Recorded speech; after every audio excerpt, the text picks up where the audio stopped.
বড় লোকের মেয়ে যখন নতুন জামা চাই। আজকে নাইট পার্টিতে আগুন লাগিয়ে দেবো পুরো। ড্রেসটা সিলেক্ট করি ভাই। এটা না, এটা সব জায়গায় পড়েছি। আজকে ব্যাক করবো না।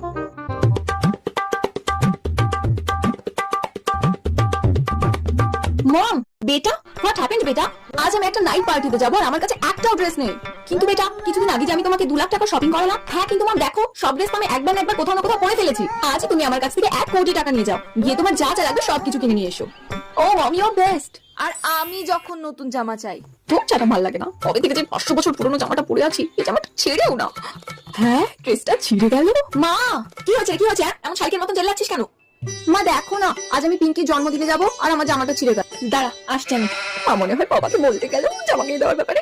এনে এটা পরে যা। এটা দিদির জামাটা না? হ্যাঁ তোর দিদির, কিন্তু এখনো দেখ কেমন নতুন চকচক করছে। আমি নেবো না, আমার নতুন জামা চাই। ঠিক আছে, যেতে হবে না জন্মদিনে। না না, আমি যাবো, এটাই পরবো।